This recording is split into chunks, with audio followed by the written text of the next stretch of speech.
Quick hits, part of the show where I touch on three ideas that some of you may have seen, or many of you probably have seen in the news today. First one, Warren Buffett's increased cash holdings makes investors nervous. We're hearing a lot lately about how Berkshire Hathaway has been selling off shares of companies like Apple and Bank of America, building up a pretty large cash reserve. Do they know something that we don't? Not sure. FOMO, fear of missing out. What grip does it have on investors? We touched on FOMO on the show already. Fear of missing out is a powerful thing for investors. Sometimes gets investors to do things that, well, they may or should not be doing. Will poor job numbers in Canada lead to an oversized bank rate cut coming up in December? There's a lot of talk that with the recent numbers, jobs data out of Canada missing by quite a bit, will the Bank of Canada cut another 50 basis points?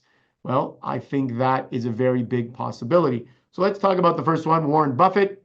We actually have here his Berkshire Hathaway's two main stocks. There's an A and a B. So Berkshire Hathaway, it's A shares, $700,000 per share. That's not a mistake. That is actually one share is worth 700,000. I remember when shares were 100,000 many years ago. Now they're up to 700,000. We have the Class B for those that can't afford the Class A shares. Well, you can go into the Class B shares, only 466 US dollars per share. So quite expensive.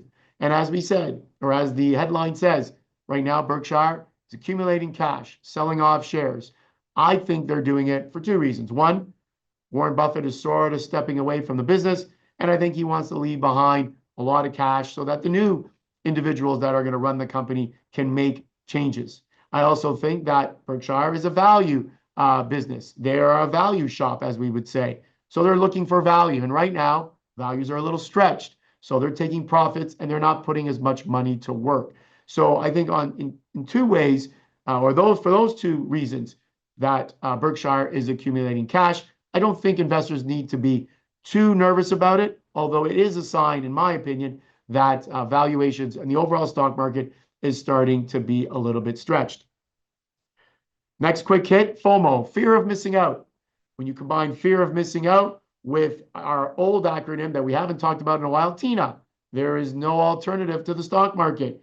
Combine those two things, and many believe that those two things have been the cause of the stock market or the S&P 500 making 47 new highs this year. We actually have a quote here, which I'll read very quickly. Investors' fear of missing out on a two-year bull run has helped the S&P hit 47 record highs this year. And this momentum shows few signs of waning because if investors want equity exposure, there is no alternative to the United States, at least not if the relative strength of the U.S. economic data and corporate profits is your guide. In many ways, the latter trend is feeding the former, and the symbiotic relationship between the two only seems to be getting stronger. This was a quote out of Reuters. So FOMO and TINA coming together to produce new highs seemingly on a weekly basis. Last but not least, our last quick hit is this idea of the Bank of Canada. Will they make a supersize cut? You know, when I think of the word supersize, I think of McDonald's, the supersized French fries. But in this case, we're talking supersized interest rate cut by the Bank of Canada, 50 basis points. I'm hoping they don't do it. I know many of you might be a little angry at me for saying that. I just get nervous that if we cut too fast, I think we raised interest rates too quickly in this country. I now think we're cutting too quickly. I don't think the Bank of Canada has its finger on the pulse. That's my opinion. I think they're kind of flying by the seat of their pants a little bit. And because of that, I think they raised rates too much, and now they're having to cut them too quickly.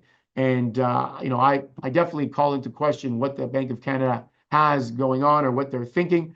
And perhaps if they do continue to cut as aggressively as they have, what is that going to mean for our housing market? So based on our housing market, I'm just concerned that they may cut too quickly. And our last chart here is Canadian jobs. Canadian job market slows, and you can see how quickly the jobs market has slowed. And I think that is the main reason why the Bank of Canada is considering a 50 basis point cut.